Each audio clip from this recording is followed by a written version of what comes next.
Okay, now that we've taken care of the viewers that are looking for a job like yesterday, please see the video that we just posted.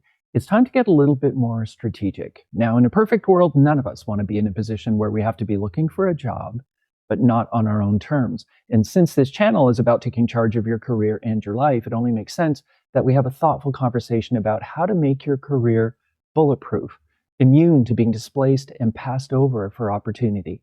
In this video, I will compile some of the best advice on this and layer in my own recommendations based on, I don't know, about 250 years of work experience to help you do just that.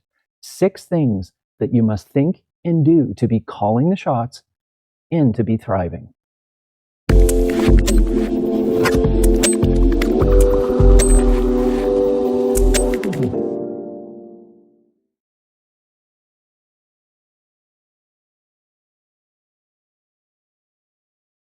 Hey, what's up, everyone? Welcome back to the Upmarket channel. You're watching Careers and Companies. My name is Larry, and today we're talking about locking in a path to career sustainability and growth. Now, this is not just one of those generic videos about here's how to have a great career, but it's topical, especially now.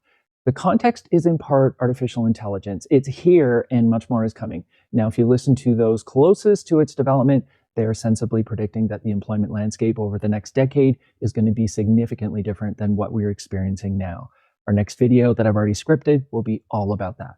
The context is also about how organizations and society are transforming. Now, I'm older, so I can speak with a little more confidence about how dramatic these changes have been over time, specifically how transactional we've become.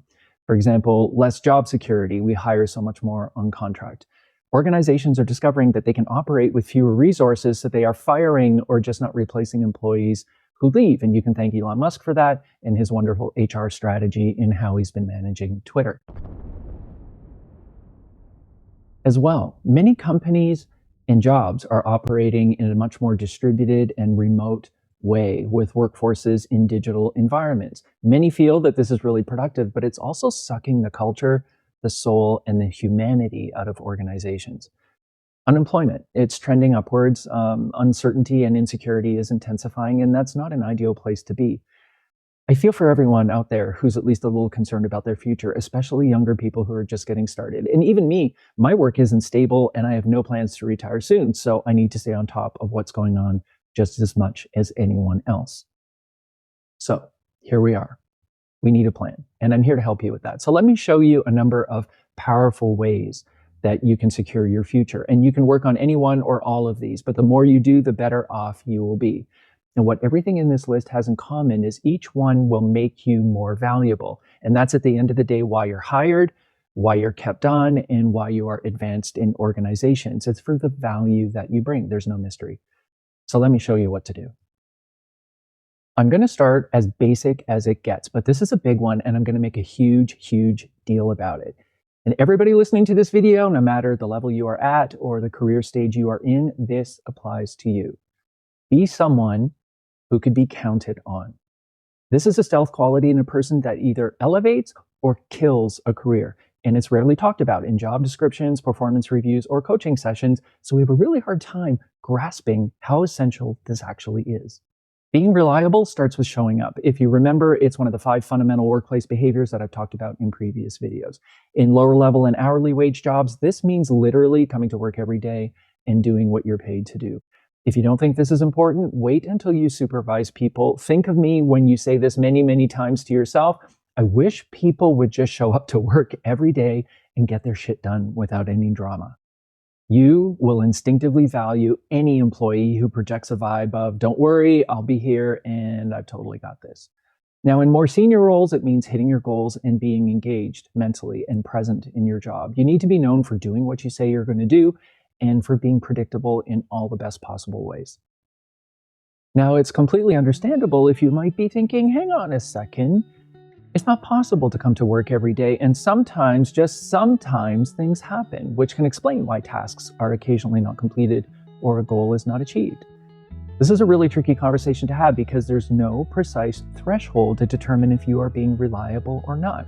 This boils down to perception that people around you have of you, and they're going to judge based on these sorts of factors. What types of events and circumstances stop you, and how often? Now, there's a certain type of emergency that happens in all of our lives, but maybe 10 times. And then the rest, that can be seen as the normal everyday ups and downs that we may be expected to work around or navigate in some way. And every time we don't, that will be subconsciously cataloged. When you are challenged by something, do you remain committed to meeting obligations or you just leave people hanging? So when you have an emergency, do you let your employer know?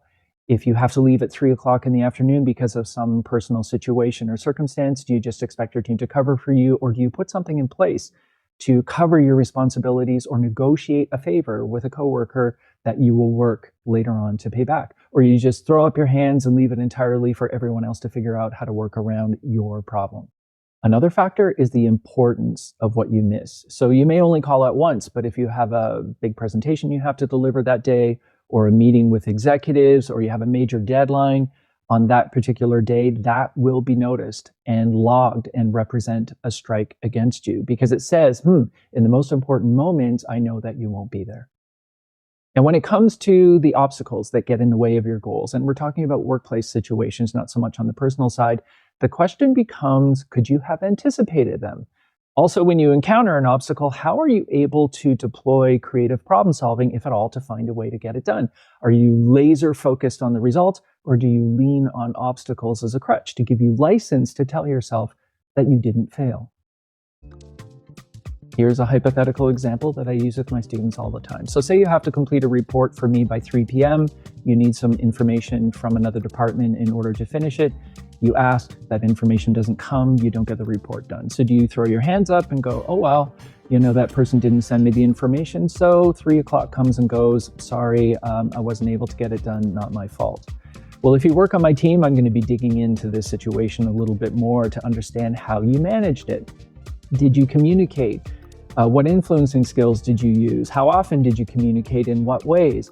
Did you deploy any creative problem-solving techniques? Did you at least alert me that you're not tracking to the deadline to see if I have any other ideas of what you can possibly do?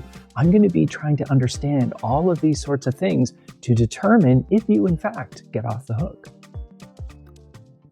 All of these factors come into play. And as I said, there isn't a strict rule or dividing line between what's acceptable and what's not. It depends on the leader of your team, and it depends on your coworkers and the standards that they set, because you will be compared. And as I already identified, this issue is stealth because no one will lay it out in the way I just did. Your career will just stall and you won't know why. And your coworkers and your manager will just talk around all of these issues because they don't want to seem insensitive. And there's also legal implications. But at the same time, they are focused on how do we get all of our shit done? There's real tension in this dynamic. So people just avoid talking about it. Be really careful this issue sneaks up on you. I've had many people in my life tell me that this reliability issue has hurt their careers, and it took them years to figure out what the problem was.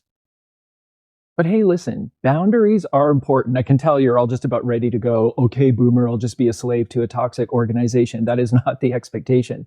You do have to learn how to say no and do it in the most productive ways. But my message here is just exercise really good judgment when it comes to when and why you don't come through, and how you proactively make up for it or otherwise minimize the damage that you may be causing for your manager and your coworkers. That's all I'm saying.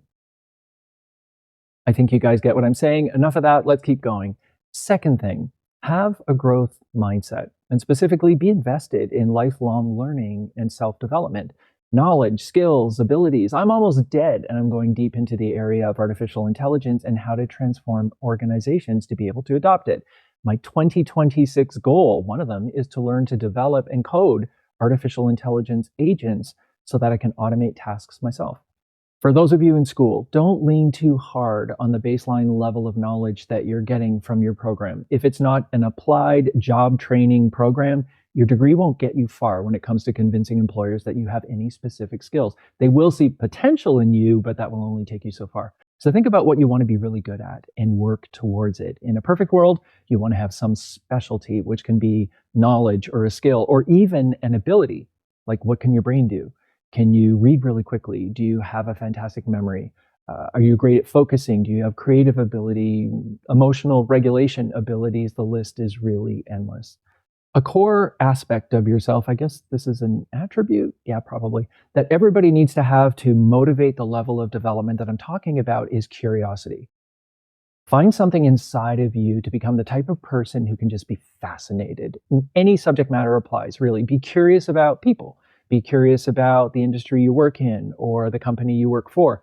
Curiosity leads to knowledge, it leads to insight, it leads to wisdom, skills, great relationships, because interesting people are interested people, so they say. All these things are valued. I realize curiosity comes more easily to some people than to others. For some of us, we're asked, "What are you curious about?" or "What are you interested in?" And we just shrug our shoulders. "I don't know. I'm not curious about anything." I get it. It feels like work sometimes, and we're not really sure what the reward is for being curious or where this is all going to lead. So it's the uncertainty that holds us back, in combination sometimes with the lack of confidence to try something new. Well, the answer is that curiosity, like motivation, is not something that you just wait to feel. You have to go get it. You have to incubate it. You have to nurture it. Feel free to check out my videos on motivation for some additional insight, but the path is essentially the same. Don't make it a big deal. Just try something different, a different podcast, a different type of YouTube video that teaches you something instead of just making you laugh. Upgrade or change some of your routines. Ask questions. Why is the best question you can possibly ask. Make a lightweight practice out of just asking why more often, and it'll just become natural. And the answers you can get from why, asking why, can really be transformative in the clarity that you get and the inspiration that comes from an upgraded level of understanding. Now, let me give you part B of the same strategy, and that is to be deliberate about planning for your own growth and success. So, what does that mean? It means don't run your career with a lizard brain like most people do. What do? They go to work, they do their best, they try not to get into trouble, and they see where that gets them. And then it comes time to apply for a new job or a promotion, and they look back over the last few years and they go, "Ooh, I hope there's something really awesome that I can brag about on this application." And if there isn't, it's like, damn, now I have to figure out how to make my resume look really good. Somebody help me.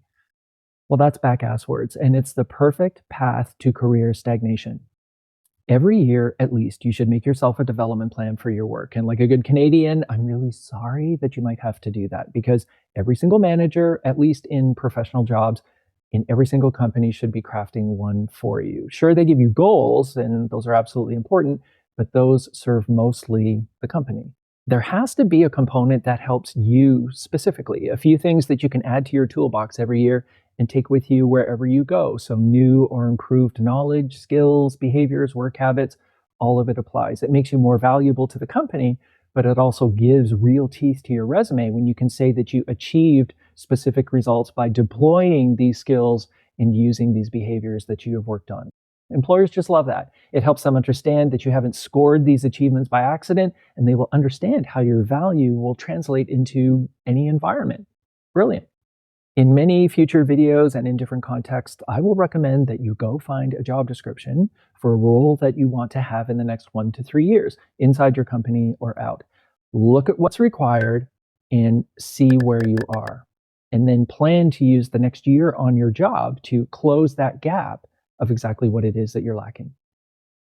Number three is one that I would call turning yourself into a visible force. Now, this is going to be tougher to do if you're an introvert or otherwise lacking in confidence, but these are things you're going to have to work on and try to overcome.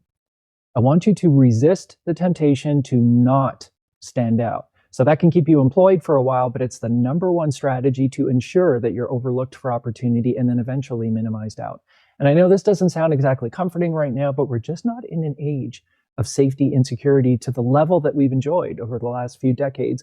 And I'm reading a book on exactly that right now. It's called The Age of Insecurity. How's that for a clickbait title? I read that sometimes before I go to bed, and then I wonder why I can't sleep.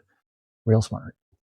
Find something going on at work. It could be outside of work, but in work is better, to take charge of and lead. And don't kid yourself into thinking that you're getting away with something by doing what we call social loafing, which is hanging back and letting others put in all the work and then also get all the credit. Connect with people, network internally, speak out, and share ideas constructively. Now, it's going to be important for you to learn how to read the room, to figure out and exercise the right judgment on exactly the right times to do this. And say yes to the right things. Not everything, but to things that will challenge you and develop you. Make sure you're doing something outside of your comfort zone at least once in a while. So these things will energize you as much as they will scare you. Now, my whole life has been a journey of doing new and different things about every few years, beginning with my very first job out of college when I moved to the Virgin Islands to be an accounting supervisor for a bank. And I had only taken one accounting class in my entire college career. No idea where I was or what I was doing. But those 5.5 years were by far the most impactful and meaningful in my entire career. The learning, the accomplishments, the stories that I have to tell, nothing, absolutely nothing since has compared. Fourth strategy, accrue merit with others. Build up a bank of people who see your value or have otherwise benefited from your service. Now, there's two angles to this. The first one is networking. The size and strength of your network is a function of how many people you have impressed and how many people you have helped. Try to do both with as many people as you possibly can. Now, the returns don't always come immediately, or they don't always come from every single person, but they do come, and oftentimes when you least expect it. I tell this story of this guy that I worked with at Johnson & Johnson years ago. His name was Chris. He worked in a different department than I did, but we would be on the same cross-functional team every now and again, or we would show up at the same meetings where we both had to attend. I didn't know him really well. I'd say hi to him in the hallway. If I saw him in the lunchroom, we'd talk about something casual to do with sports, but that was about it. So a year after I left the company, and I guess he had left the company as well and moved on somewhere else, he contacted me out of the blue on LinkedIn to tell me that the company that he's now with was looking for a vice president of marketing, and they were asking internally if anybody had any good recommendations, and he thought of me based on his observations of how I worked in teams or otherwise made contributions to the company. I was absolutely floored. You have no idea who you are impacting positively or negatively every day on the job. So impress as many people as you possibly can. Like I said, you have no idea how this can come back to help you or haunt you. The second part of this idea of a visible force is about applying a mindset shift. Try not to see the work that you do as only a list of tasks that you need to ping off so that you don't get fired, but instead as important services of value to others and to the organization. And it doesn't matter what you do. If you're the window washer or the office cleaner, right up to the highest levels, you want to serve your management and your coworkers and set them up for success. Similarly, as a leader, you want to be of service to your team and be of service to their development. We call that servant leadership. And whenever I produce a video on leadership, which is to come at some point, I will expand more on this concept of servant leadership and why it is so important. Seeing your work as a service that others value will help you find meaning in your work and attach importance to just about everything you do, even the most menial of tasks. And as you learn to embrace this mindset, the quality of your work is going to naturally start to improve, and that is going to get you noticed. I really love how younger people are a lot more attentive to their well-being. I mean, I really do. Somebody has to look out for you, right? And if it's not you, who's it going to be? But be careful about taking concepts like boundaries a little too seriously, because it can lead us in the direction of disengaging from anything that may feel uncomfortable. And that not only limits your growth, but it incubates fragility, which is the opposite of resilience. That is something that employers truly appreciate. Healthy boundaries are things like refusing to answer emails on weekends or to go get coffee for your supervisor, coworkers who lose their temper or maybe even curse at you. If you get criticized publicly, that's not appropriate. Those are where boundaries totally make sense. But where you want to practice being uncomfortable once in a while is things like having a difficult yet professional conversation to resolve conflict and restore a working or personal relationship, giving feedback to a coworker or even your boss, and better yet, inviting feedback on yourself. Creating a positive work environment for others, especially customers, when it's not a time or a day when you feel like it. I certainly relate to this, and it's something I have to work on. When I'm in a mood, everybody knows. It just shows on my face, and it just comes out in my energy. Or making sense of ambiguity when the work situation or the direction that you're getting is just not clear. I got a great piece of advice from a respected leader years ago. The context was she was presenting big presentation to extremely senior people. She was already senior, so these were like top people in the company, and they asked her a question. and she didn't understand the question, and she asked for clarification, and the clarification did not come, or whatever they told her back didn't make the question any easier to understand. So the advice that she was given by somebody else that she deployed, and it worked, was to determine herself what she thought the question meant and then answered it in that context. And you can even take a situation like that and use it to your advantage. So it's a skill to take ambiguity and turn it into clarity, even when you're not having that done for you. So anyway, we have to use really great judgment in balancing the need to rise to a challenge, but also constructively push back. It's a really great combination of behaviors and skills to have if you can manage the line between the two, and it just earns you a lot of respect. Sixth and last, but definitely not least, prepare for artificial intelligence. AI is here, but it's still coming. There's so much more that's going to change, and I'll be doing a few videos where I get into this a whole lot more. And I'm studying AI not just from the technology standpoint, but also the impact on organizations. Things are really about to change like lightning over the next few years. You want to stay on top of it because I cannot guarantee that you're going to be given enough time to react. So what are you going to need to stay relevant? Now, in working on this section, I just realized I'm going to have to do a dedicated video on this. I already have it scripted. It'll be out in about a week or so please watch for it. But for now, let me just highlight a few things.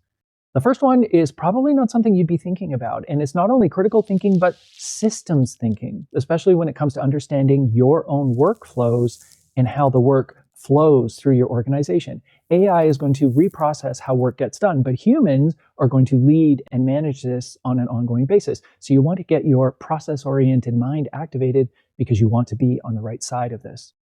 I'm listing adaptability as second, but it probably should be number one on the list. If you like routine, if you don't like change, if you like to do simple, mindless tasks that are not exhausting, you are in for a ride.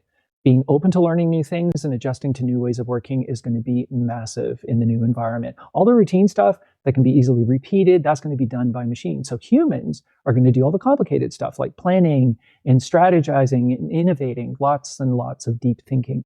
Humans are going to be focused on managing relationships. So keep your people skills on point. Back to my earlier comments, if you like to draw boundaries around yourself, the company may similarly distance itself from you. Teamwork, conflict resolution, leadership are going to be more important than ever. Work on your curiosity, as I said, so remain creative and inventive. That's going to be important in the new environment. And as I said earlier, again, grow and develop. AI is coming for all the bottom layers. So the closer you are to the bottom, the more you're at risk, I'm really sorry to say. The more advanced you are in your skills, in your cognitive abilities, the longer you stand to remain employed. Anyway, that's going to be my whole next video. Please stay tuned for that. Hey, look, I'm giving you a lot to think about here. So just take all this in, noodle it for a little while, and then pick your spots. You eventually want to activate in all of these areas, but like we continue to say on this channel, just keep it moving for now and focus on progression. Then when you are ready, there are entire books written in service of the goal of becoming indispensable. They will expand and touch on some of the themes that I have presented here. Here's a few on the screen that you can tap into if you want to go deeper on any of this. Now, I do realize that the whole idea of making yourself indispensable to an organization is a lofty goal. So think of it more like your life's mission that's there to inspire the next step. And for now, frame it in your mind as the pursuit of being useful and becoming needed, because these things typically don't happen on their own and by accident. And it starts with you and your genuine intent to take the necessary action that leads to a sustainable, expanding career. Thank you so much for watching, everyone. Please click like and subscribe if you want to hear more from us. We have so much more to cover, but for now, just keep it moving, even a little bit, a few steps to upgrade your value, making you and your career truly unbreakable. We'll see you next time.